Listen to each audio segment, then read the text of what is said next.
The most sought out and sought after events hosts. She's a broadcaster, a vlogger, a writer, and of course, a World Vision ambassador. But today, we're all here to celebrate her music. And that is, of course, her first love. She is thrilled to embark in a brand new chapter in her career via her first original track that she wrote with a good friend of ours, Mr. Rico Blanco, and it is called Baka Sakali, for those that didn't figure it out, of course. We are so glad to be part of her milestone tonight. Now to treat us with her wonderful voice, may we welcome and call in the woman of the hour, the one, the only, Joyce Pring.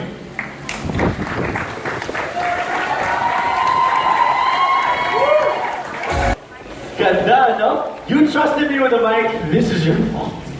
Bad decision. Hi everyone! Okay, so I understand you're going to be performing for us, right? As interpretive dance. No one came here to see an interpretive dance. Almost had them.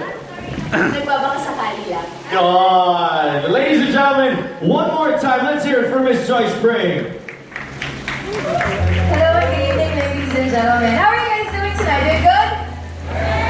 Oh my, I'm so overwhelmed with you guys. Thank you very much for being here. Well, ano ba yan? Dapat wala kayong videos. Oo nga. Okay, so here's the thing. We've released the track which is called Baka Sakali. Pwede nyo na po siyang pakinggan rather. On Spotify and all your other streaming apps. Just search Baka Sakali, Joyce Pring, Rico Blanco. But tonight, I would like to request everyone to please turn off their videos. Is that okay? Pwede ba kung maglambing? Na-off muna yung videos. Because I'm not really supposed to sing this evening, but I wanted to perform it for you guys. A live version of Baka Sakali. But we'd like to also for you guys to stream it. Photo is okay, video is not so much. Is that alright? Oh, thank you guys. What did they Ikaw, lalapit kayo dito. Okay, we need an extra mic here, okay? We will take this momentarily. We will return this to you. Okay, di ako naman muna. See, that's our friendship, no? Well, hello. Oh, she's taking it. Oh, see. Salamat po. Thank you for taking your videos down. Ladies and gentlemen, a round of applause for Miss Joyce Pring. Bakit hindi sila natuwa ka? Natuwa ba sila? Baka sakali. Bakit naman? Hindi natin sure.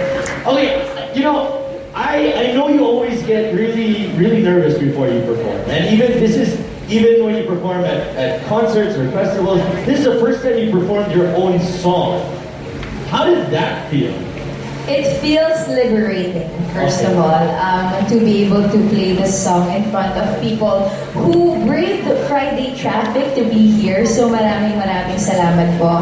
I was very nervous, but I'm sincerely so happy to be performing my own song. Yeah, what was it like? Kasi whenever Joyce would perform before, she'd always text me, parts, hindi ko kaya, ayoko na. Today, she didn't. It seemed like you were a lot more confident and you were comfortable that this was something that you really wanted to do. Because if I make a mistake, nobody will know. That's it's my true. original song. That is the perk of writing your own song. When you make a mistake, people will just be like, wow, it's so artistic. What was the thought process of the song? I had given up on love, as you know. Yes. Aaron has been single for 7 years, by the way. If you guys would like to date him, he is very much So single. may mga media outlets tayo to try and help He you, is no? very single. To all the media outlets, thank you. He's single, he's amazing, he's smart. But we both have given up on love at some point in our lives because we're just so jaded by it. At feeling ko talaga minsan, parang okay na ako, you know, I'm so happy. I live such a beautiful life because of the people that I'm surrounded with. The work that I do is so fulfilling for me, and I just felt like I didn't want to take chances on people anymore, at least not romantically. But then, late last year, may humabol. May humabol. And I remember writing this song just as I had moved into this new apartment that I rent now. And I was just like, alam mo, baka sakali naman na it'll work out this time around. Maybe I'll give it one last shot. And then if it doesn't, I'm gonna live with my dog Bowie alone in a mountainous area somewhere. But mukha namang nag-workout siya. No pressure, Pops. No pressure at all. Not at all. No, but yes, I think if you're asking me about what the song means, the song really is just about new beginnings. It's about giving hope to yourself and allowing yourself to hope again. You know how they always say that hope is more dangerous than fear because hope actually gives you that kind of spark that you used to just hide under the rug and okay ka na dun. But you know, I feel like I was brave enough to actually give somebody a chance last year. And you know, now I must say that it's proven to be one of the best decisions that I've ever made. Noted. Very much. Okay na? Nakuha Kasi may single ako. Wow! Pakipit na po. We're opening up the floor to anyone. Wala silang What about Rico?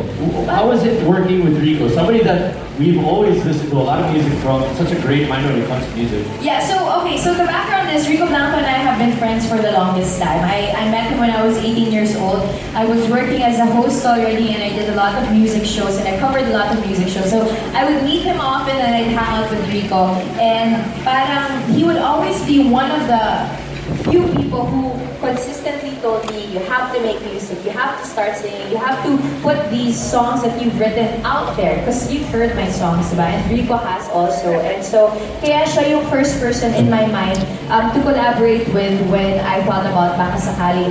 I brought the song to him. Itong song na to, lyrics and melody lang ang meron ako. And Rico was the one to really arrange and produce everything. And we even recorded in his studio. So I'm really grateful for that. It was a collaboration through and through, and I'm very happy with how it sounds. Any chance of a music video? Yes, there's a music video! Okay. Lyrics, music video in Lyric video meron ako. So we'll be putting that up maybe in 2 to 3 weeks. But you can now stream the song if you search on Spotify, Baka Sakali, Joyce Pring. It's up already, iTunes, Apple Music, and every other digital streaming platform. Meron bang live action ba tawag doon yung may tao? Oo, live action. Music video at the parts. Music video nga naman. Music video. Oo nga naman, di ba? Kasi live action. May napili ka namang lead na kasama mo sa video if ever. Tatanungin din naman nila eh. Oo. Hindi ko pa alam kung afford namin yung TF niya because he is one of GMA's prime stars. The boss babe? Is G? Okay lang ba po? Na-set up ko po yun. Kinuha na po namin Na-set up ko yun. 1, 2, 3 billion na ba? Okay lang ba po? Kumalik na. Bumalik naman. Okay. May we call on... And I think any artist would agree with me na meron mga songs that you sit down and you think of what to write or you actually, kailangan mong trabahuin kumbaga yung kanta. But this is one of those songs that I sat down because I already had the melody, I already had lyrics in my head. It was just a matter of rearranging everything and figuring out if I had a theme in mind. And I realized that when I wrote this song, Juancho kasi had a post on his Instagram that said, lagi ko na siyang nasa tabi ko ngayon sa TV, sabi niya. We weren't dating at that time, we were just really friends. And doon nanggaling yung di ko malang sa aking tabi, baka sakali, baka naman. Because I was like, oh nga no, baka naman, if I stay by your side and if I spend enough time, then maybe I could give it another shot. And so that was the process of it. I had this impending hope in my heart that I'd actually find someone worth risking everything for.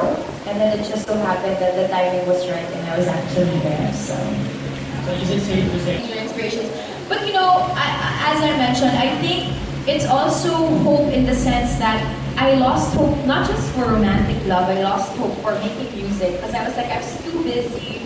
As you mentioned, I do so many things and I'm still a frustrated dancer. That's still one thing that I feel like I could pursue. I'm hosting and I'm doing so many great opportunities that are given to me by GMA. So parang sabi ko, okay na, huwag na natin gawin yun. But then, I had this thought na maybe I could give it another shot. Baka naman, baka mag-workout siya. Congratulations sa Secno. Are you planning to somehow release a full album if in case you see that this actually does well on digital stores? I would love to release an album. Because of the setup of tonight's single release, I feel like I'm pressured to release an album. Grabe, ano gagawin natin pag album release, guys? Araneta levels na tayo, no? No, but yeah, I'd love to release an album. In the meantime, though, I think single is the way to go with the digital platform. There's really a lot of ways for us to express ourselves and release new music without the pressure of having a long format album. So for me, singles lang muna, and then maybe we could do an album in the future. Hopefully before the year ends. He's one of my best friends also, and he loves and takes care of my friends and my family the way that I love and take care of them. So it really helps. And I don't want to kind of limit it to just romantic love. Not just your partner. Feeling ko kung meron kang kaibigan, kapamilya mo, or meron kang katrabaho mo na katulad ni Wancho na talagang sinusuportahan ka at minamahal ka without asking for anything in return, you'll really bloom and you'll really grow as an individual. Congratulations. Thanks, John. Thank you, John. Now we'll go to Kate and Hug. Hi, Joy. Hi, Kate. Not many people know that you're Congratulations, Joyce. Alam mo, matagal-tagal na tayo magkakilala. You're a simple DJ before. Now, malayo-layo na yung nararating mo. Kaya congratulations. Nakaabot na ako sa Novaliches QC. Kamusta naman? Kamusta naman? I just want to ask, kasi you're a good host, tapos now a singer. In your career, may mga gusto ka ba bang i-try? Tinatanong ko nga kanina, you wanna try acting on teleserye or a movie? May ganun bang plan din on your path? At the moment, wala pa namang plano. But as I mentioned earlier, I never say no to any opportunity. I always say that, you have to try something out first before you can actually say if it's for you or if it's not for you. But at the moment, I have to say though that I'm being given so many great opportunities as a host in GMA. I'm hosting for Unang Kilit, for Stanford Truth, for Kapuso Artist Tambayan, and for The Clash that's coming up this year also for second season. So I have so much on my plate already, and my number one rule is to never spread myself too thinly. Kaya I'd like to focus on that. The only reason why I released this song is feeling ko saktong-sakto sa lahat ng ginagawa ko ngayon. Dahil sa Stanford Truth, di ba yung segment ko, lifestyle and music, so sakto. Or sa Unang Kilit, every morning naman kami, so meron akong oras for the rest of the day. And for The Clash also, it's very musically inclined. Obviously, it's a talent show for singers. So parang naisip ko lang na sakto yung hosting ko with my singing this year. Kaya gusto ko muna doon mag-focus. But, I never say no to anything until I try it out and I give it my best. So, I just want to ask also, this is just the beginning of your singing career, di ba? May mga ibang mga songs pa bang naisulat ka na mga upcoming, parang ganun? At kung meron man, sino sa mga Kapuso singers that you want to sing yung song mo na compose?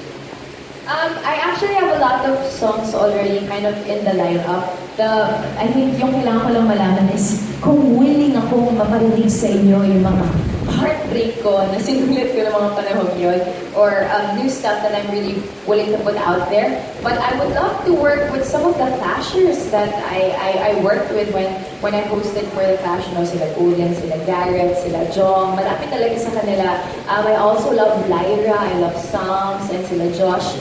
I love singing with them and I love seeing them shine now in all of the shows that they do. I love to work with Christian Bautista and Julian San Jose. Ang daming talented singers talaga sa GMA, so I love to work with them. Last na lang on me, kung sakali ba maging successful itong album na to at nagkaroon ka ng maraming mga singles, susunod ba nito may concert na rin aabangan? Ito na nga, parang tayo pa-concert tonight pa lang, di ba? Oh, yes. Oo naman. Yan ang pangarap ko. Pangarap ko talagang bumaba sa taas, tapos mag-harness ako habang kumakanta, tapos nag-aerobatics ako. Pangarap ko mag-concert. Bata pa lang ako. So, that's one of my bucket lists. Hopefully, by next year, for my birthday, that's what we'll get to do. But in the meantime, I'm just all about, focusing on Baka Sakali and the other music that I'll be releasing for the rest of the year and to really just entertain and bring joy to people. Again, congratulations and more power to you. Thank you so